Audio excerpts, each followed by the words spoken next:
Mina olen Kaisa Vahtmäe, olen Ingiste külavanem, nüüd juba siis 8 aastat ja Ingistel on meil siis oma piirkond, kuhu kuulub 4 küla. Meil on aastas umbes 10 traditsioonilist üritust ja lisaks vastavalt siis soovidele ja rahva siis nõudmistele heas mõttes korraldame siis ka neid teisi.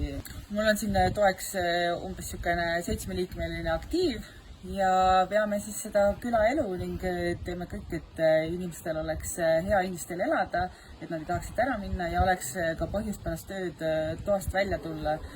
KÜSK-i kogukonna eestvedaja stipendium on andnud kindlust, et ma teen õiget asja ja samas toetus annab rohkem jõudu, et edasi tegutseda ning külaelu arendada ja siis ka kriisiks valmistumisel olla tugevamad.